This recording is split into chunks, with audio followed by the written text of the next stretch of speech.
টাইমিটোলৈ স্বাগতম জনাইছো এই মুহূৰ্তত আন এটা ডাঙৰ খবৰ লৈ আহিছো পুনৰ গুৱাহাটী কপাই এবাৰ মুছলমানৰ গৰ্জন 12টাকৈ মুছলমান সংগঠনৰ দল সংগঠনৰ প্ৰতিনিধি ওলাই আহিছে মুছলমান লোক ওলাই আহিছে হাজাৰৰো অধিক মুছলমানে আজি পুনৰ প্ৰতিবাদ সাব্যস্ত কৰিছে গুৱাহাটী মহানগৰীত এতিয়া পুনৰ ওয়াক সংশোধনী আইনৰ বিৰুদ্ধে বৃহৎ প্ৰতিবাদী কাৰ্যসূচী হাতত লৈছে মুছলমানে কোনো কাৰণত মানি নলয় এই আইন যাৰ বাবে আজিৰ দিনটোত পুনৰ ওলাই আহিছে প্ৰতিবাদকাৰী পুনৰ হুংকাৰ জনাইছে প্ৰত্যাহ্বান জনাইছে চৰকাৰলৈ এতিয়া মুছলমানসকলে শক্তি প্ৰদৰ্শন কৰিছে আৰু এই মুছলমানসকলৰ এতিয়া স্থিতি একেই থাকিব চৰকাৰলৈ ইয়া প্ৰত্যাহ্বান আগবঢ়াই পুনৰ তীব্ৰ প্ৰতিবাদ সাব্যস্ত কৰিছে মুছলমান প্ৰতিবাদকাৰীয়ে পুনৰ গৰ্জন শুনিবলৈ পোৱা গৈছে গুৱাহাটী মহানগৰীত পুনৰ কপাই তুলিছে এতিয়া হাজাৰ হাজাৰ মুছলমানে ৰৈছে এই মুহূৰ্তত টাইমিটোৰ দৰ্শকৰ বাবে ডাঙৰ খবৰ ওয়াক ফাইন বাতিলৰ দাবীত এবাৰ নেমচুৰ প্ৰতিবাদ বৃহৎ প্ৰতিবাদী কাৰ্যসূচী হাতত লৈছে আজি নেমচুৱে পুনৰ সমগ্ৰ গুৱাহাটীৰ চচলত এতিয়া এই প্ৰতিবাদত কঁপি উঠিছে নেমচুৰ লগতে 12টাকৈ মুছলমান সংগঠনৰ এয়া তীব্ৰ প্ৰতিবাদ কঁপি উঠিছে আজি গুৱাহাটী মহানগৰী গুৱাহাটী কপাই এয়া মুছলমানৰ গৰ্জন পুনৰ 1000ৰো অধিক মুছলমান লোকে কপাই তুলিছে গুৱাহাটী ওয়াক সংশোধনী আইনৰ বিৰুদ্ধে এই বৃহৎ প্ৰতিবাদী কাৰ্যসূচী নেমচুৰ সভাপতি গোলাপ ৰাব্বানীৰ নেতৃত্বত 12টাকৈ সংগঠনৰ এয়া তীব্ৰ প্ৰতিবাদ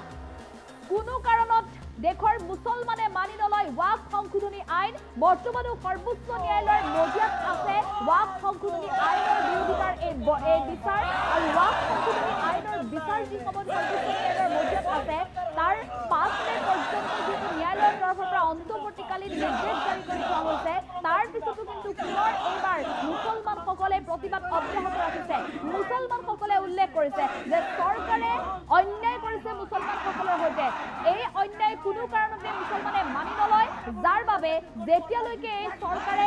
এই আইন প্ৰত্যাহাৰ নকৰে সেই দিন পৰ্যন্ত মুছলমানৰ প্ৰতিবাদ অব্যাহত ৰাখিব এটা দিনো পিছ নহয় এটা সুযোগ তেওঁলোক পিছলৈ নাযায় শান্ত নহয় দেশৰ মুছলমান প্ৰতিবাদ অব্যাহত ৰাখিবই আৰু আজিৰ দিনটোতো এনেধৰণে একেই সংকল্পৰে ওলাই আহিছে এই সকল মুছলমান তীব্ৰ প্ৰতিবাদ সাব্যস্ত কৰিছে গুৱাহাটী মহানগৰীৰ চচলত আজি দুঘণ্টীয়া অৱস্থান ধৰ্মঘট কাৰ্যসূচীত অংশগ্ৰহণ কৰিছে এই সকল প্ৰতিবাদকাৰীয়ে ওয়াক আইন কোনো কাৰণত মানি নলয় সন্মুখত পঞ্চায়ত নিৰ্বাচন আৰু এই নিৰ্বাচনৰ প্ৰাক মুহূৰ্ততে এতিয়া চৰকাৰৰ বিৰুদ্ধে গৰজি উঠিছে এই সকল মুছলমান অসম চৰকাৰে এই ওয়াক আইনৰ সমৰ্থন কৰাৰ বাবে এই সকল নেমচুৰ সদস্যৰ নেতৃত্বত ওলাই আহিছে এতিয়া হাজাৰ হাজাৰ মুছলমান কোনো কাৰণত মানি নলয় ওয়াক সংশোধনী আইন চৰকাৰৰ সিদ্ধান্ত মানি নলয় যাৰ বাবে এনেধৰণে গৰ্জন দেখিবলৈ পোৱা গৈছে সমগ্ৰ ৰাজ্য কঁপাই তুলিছে পুনৰ এইবাৰ মুছলমানৰ গৰ্জনে আজি নেমচুৱে বৃহৎ প্ৰতিবাদী কাৰ্যসূচী হাতত লৈছে ওয়াক ফাইনৰ বাতিলৰ দাবীত 12টাকৈ মুছলমান সংগঠনৰ তীব্ৰ প্ৰতিবাদ নেমচুৱে প্ৰতিবাদ সাব্যস্ত কৰাৰ সমান্তৰালভাৱে অসমৰ 12টাকৈ মুছলমান দল সংগঠনৰ প্ৰতিনিধিৰ নেতৃত্বত হাজাৰ হাজাৰ মুছলমান ওলাই আহি ভয়ংকৰ প্ৰতিবাদ সাব্যস্ত কৰিছে গুৱাহাটী মহানগৰীত পুনৰ গুৱাহাটী কপাই এয়া মুছলমানৰ গৰ্জন কোনো কাৰণত ওয়াক আইন মানি নলয় মুছলমানে আৰু যাৰ বাবে আজিৰ দিনটো তেনেধৰণে তীব্ৰ প্ৰতিবাদ অব্যাহত ৰাখিছে এই সকল মুছলমানে ওয়াক আইন বাতিলৰ দাবীত নেমচুৰ বিশাল প্ৰতিবাদী কাৰ্যসূচী পুৱাৰে পৰা বিশাল প্ৰতিবাদী কাৰ্যসূচীত অংশগ্ৰহণ কৰিছে মুছলমানে নেমচুৰ নেতৃত্বত নেমচুৰ লগতে 12টাকৈ মুছলমান সংগঠনৰ তীব্ৰ প্ৰতিবাদ এয়া কঁপি উঠিছে মুছলমানৰ গৰ্জনত গুৱাহাটীৰ চচলত এক বৃহৎ প্ৰতিবাদী কাৰ্যসূচীত অংশগ্ৰহণ কৰিছে হাজাৰ হাজাৰ মুছলমান প্ৰতিবাদকাৰীয়ে কোনো কাৰণত এই আইন মানি নলয় দেশৰ মুছলমানৰ ওপৰত অন্যায়ভাৱে ওয়াক সংশোধনী আইন জাৰি দিব বিচাৰিছে মুছলমানসকলৰ ধৰ্মীয় সম্পত্তি বা ৰাজহুৱা সম্পত্তি পৰ্যন্ত চৰকাৰে হস্তক্ষেপ কৰিব বিচাৰিছে অধিকাৰ সাব্যস্ত কৰি পুঁজিপতি হাতত উদ্যোগপতিৰ হাতত মুছলমানৰ সম্পত্তি বিক্ৰী কৰিব বিচাৰিছে গতাব বিচাৰিছে বুলি এক প্ৰকাৰৰ অভিযোগ উত্থাপন কৰিছে চৰকাৰৰ বিৰুদ্ধে গতিকে চৰকাৰক মুছলমানৰ সম্পত্তিৰ হস্তক্ষেপ কৰিবলৈ দিয়া কেতিয়াও নহ'ব বুলি এনেদৰে হুংকাৰ প্ৰদান কৰি ওলাই আহিছে এতিয়া মুছলমানসকল সৰ্বোচ্চ ন্যায়ালয়ত বৰ্তমানে যিহেতু এই সন্দৰ্ভত ওয়াক আইনক লৈ বিচাৰ চলি আছে কিন্তু তাৰ মাজতো যিটো মুছলমানসকল ক্ষান্ত নহয় চৰকাৰে এই আইন প্ৰত্যাহাৰ নকৰা পৰ্যন্ত এনেধৰণে মুছলমানৰ গৰ্জন চলি থাকিব বুলি হুংকাৰ প্ৰদান কৰি চৰকাৰলৈ প্ৰত্যাহ্বান জনাই ওলাই আহিছে এই সকল মুছলমান আৰু এফালে উল্লেখ কৰিব লাগিব যে সন্মুখত নিৰ্বাচন আহি আছে এতিয়া নিৰ্বাচনৰ প্ৰাক মুহূৰ্তত চৰকাৰক প্ৰত্যুত্তৰ দিবৰ বাবে সাজু হৈছে এবাৰ গণতন্ত্ৰৰ দ্বিতীয় দেশৰ মুছলমানে কোনো কাৰণতে মুছলমানৰ প্ৰতি হোৱা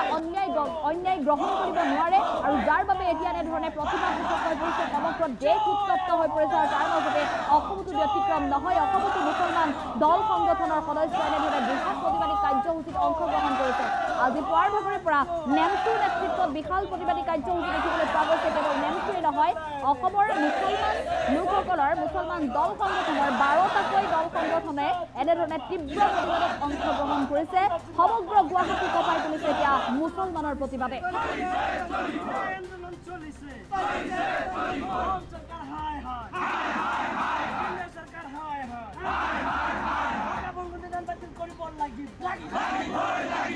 মুছলমানৰ গৰ্জন শুনিবলৈ পোৱা গৈছে দেশৰ মুছলমানে কোনো কাৰণত মানি নলয় ৱাক্ফ সংশোধনী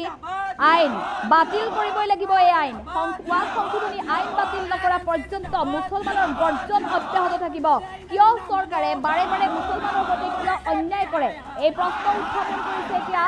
ৱাক্ফ সংশোধনী আইন বিৰোধিতাৰে প্ৰতিবাদত অংশগ্ৰহণ কৰা সেইসকল মুছলমানৰ গৰ্জন অব্যাহত থাকিব পুনৰ 23 এপ্ৰিলত যিহেতু সমগ্ৰ দেশ কঁপাবলৈ সাজু হৈছে লাখ লাখ মুছলমান একত্ৰিত হৈ উত্তৰ পূব ভাৰতৰ প্ৰতিটো মুছলমান দল সংগঠন ওলাই আহি প্ৰতিবাদ সাব্যস্ত কৰিব আৰু সমান্তৰালভাৱে দেশ কঁপাবলৈ সাজু হৈছে কেইবাটাও ইছলামিক দল সংগঠন 30 এপ্ৰিলত বিশাল প্ৰতিবাদী কাৰ্যসূচী হাতত লৈছে দেশৰ মুছলমানে 23 এপ্ৰিলত বিশাল প্ৰতিবাদী কাৰ্যসূচী হাতত লৈছে আৰু আজিৰ দিনটোতো এনেধৰণে বিশাল প্ৰতিবাদী কাৰ্যসূচীত অংশগ্ৰহণ কৰিবলৈ ওলাই আহিছে এতিয়া হাজাৰ হাজাৰ মুছলমান নেমচুৰ নেতৃত্বত বিশাল প্ৰতিবাদী কাৰ্যসূচী এয়া গুৱাহাটী কঁপাই আৰু সমান্তৰালভাৱে নেমচুৰ সমান্তৰালভাৱে ইছলামিক দল সংগঠনৰ 12টাকৈ দল সংগঠনৰ নেতৃত্বত এই প্ৰতিবাদী কাৰ্যসূচী হাতত লোৱা হৈছে আৰু সকলোৰে দাবী প্ৰত্যেকগৰাকী মুছলমানৰ দাবী এয়া কোনো কাৰণত মানি নলয় ৱাক্ফ সংশোধনী আইন ৱাক্ফ সংশোধনী আইনৰ জৰিয়তে দেশৰ মুছলমানসকলৰ ওপৰত চৰকাৰে যি হস্তক্ষেপ কৰিব বিচাৰিছে সেয়া কেতিয়াও হ'বলৈ নিদিয়ে দেশৰ মুছলমানে এই আইন প্ৰত্যাহাৰ কৰিবই লাগিব প্ৰতিগৰাকী মুছলমানৰ দাবী চৰকাৰে এই আইন প্ৰত্যাহাৰ কৰিবই লাগিব চৰকাৰৰ বিৰুদ্ধে এতিয়া এনেধৰণে গৰ্জন চলাইছে এইসকল মুছলমানে কোনোদিন শান্ত নহয় এইসকল মুছলমান যেতিয়ালৈকে চৰকাৰে এই আইন প্ৰত্যাহাৰ নকৰে মুছলমানসকলে ইয়াৰ উপৰিও কৈছে যে পূৰ্বতে চৰকাৰে বহুকেইটা সিদ্ধান্ত গ্ৰহণ কৰিছিল যি মুছলমানৰ হিত হোৱা নাছিল বা মুছলমানৰ হিতকৰ কোনো কাম বৰ্তমানলৈকে কেন্দ্ৰীয় চৰকাৰখনে কৰা নাই গতিকে তেনে অৱস্থাটো কিন্তু ক্ষুভিত হোৱা নাছিল চৰকাৰৰ বিৰুদ্ধে কোনো পদক্ষেপ গ্ৰহণ কৰা নাছিল কিন্তু ৱাক্ফৰ সম্পত্তি যিহেতু কেৱল মাত্ৰ মুছলমানৰ সম্পত্তি গতিকে মুছলমানৰ সম্পত্তিত কিন্তু চৰকাৰে হস্তক্ষেপ কৰিব নোৱাৰিব পূৰ্বতে মৌন হৈ থাকিলেও এতিয়াৰে পৰা কিন্তু এইসকল মুছলমান শান্ত নহয় গৰ্জন চলাবই আৰু যাৰ বাবে আজি পুনৰ ওলাই আহিছে সৰ্বোচ্চ ন্যায়ালয়ৰ মজিয়াত ৱাক্ফ সংশোধনী আইনক লৈ বিচাৰ চলি থকাৰ মাজতে এতিয়া পুনৰ এনেধৰণে